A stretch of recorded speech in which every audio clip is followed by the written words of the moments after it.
ये दुनिया एक बाग है जिसे संभालने के लिए हर दौर में एक मालिक की ज़रूरत होती है।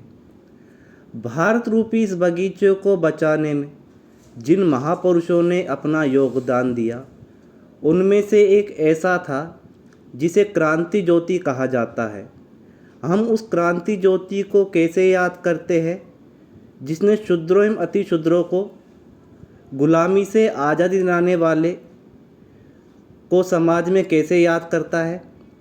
आज हम बात करेंगे भारतीय पुनर्जागरण के अगुवा क्रांति ज्योति महात्मा ज्योतिराव गोविंदराव फूले को।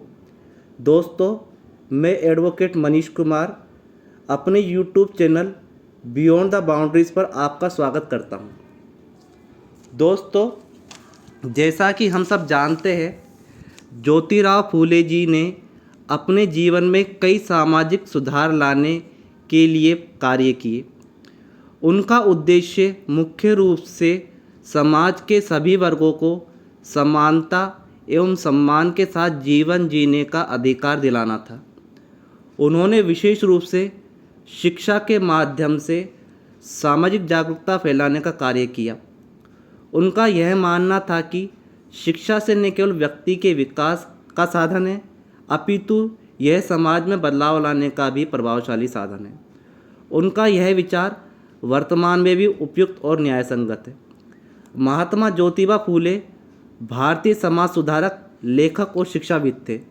उन्होंने न केवल उस समय में बल्कि वर्तमान में भी सामाजिक न्याय और समानता की दिशा में महत्वपूर्ण योगदान दिया। ज्योतिराव फूले का संपूर्ण जीवन संघर्षशीलता और समर्पण की कहानी है। उन्होंने अशिक्षित वर्ग एवं विशेष रूप से दलितों को जागरूक किया। उन्होंने अपने अधिकारों के लड़ने के लिए प्रेरित किया। फूले ने जातिगत पक्षपात, जाति प्रथा, अंधविश्वास और महिलाओं के अधिकारों के लिए कई आंदोलन चलाए। वह मानते थे कि जाति प्रथा वेदना और अपमान के अलावा कुछ भी नहीं देता। फूले का जीवन हम सबके लिए प्रेरणा शक्ति है। उनका यह मानना था कि समाज में बदलाव लाने के लिए केवल विचारशील ही नहीं होना चाहिए, अपितु ठोस कार्य भी करने चाहिए। उन्होंने अपनी रचनाओं के माध्यम से सामाजिक मुद्दों को उठाया। फूले ने कई संस्थाओं की स्थापना भी की। उनके द्वारा सत्यशोधक, समाज एवं शिक्षा संस्थान, नारी मुक्ति तथा नारी सशक्तिकरण के लिए किए गए प्रयासों से उनकी दूरदर्शिता तथा साहस का पता चलता है। महात्मा फूले का जन्म 11 अप्रैल 1827 को पुणे, महाराष्ट्र में एक साधारण माली परिवार में हुआ था। उन्होंने अपनी आरंभिक शिक्षा अपने माता पिता से प्राप्त की, लेकिन समाज में व्याप्त कुरीतियों एवं असमानताओं के कारण उन्होंने औपचारिक शिक्षा के लिए आत्मसंघर्ष किया। फूले ने अपनी पत्री सावित्रीबाई के साथ मिलकर महिला शिक्षा के क्षेत्र में उल्लेखनीय कार्य किया, जिसके कारण उन्हें नारी शिक्षा के लिए भारत में अग्रदूत के रूप में भी जाना जाता है। सन 1848 में उन्होंने भारत का पहला लड़कियों का स्कूल पुणे, महाराष्ट्र में स्थापित किया। फूले ने ब्राह्मणवादी व्यवस्था के तहत दलितों एवं अति दलितों के शोषण एवं उत्पीड़न के खिलाफ आवाज़ उठाई। उन्होंने महसूस किया कि ऊंची जातियों के द्वारा नीची जातियों पर होने वाले अत्याचार को खत्म करना आवश्यक है।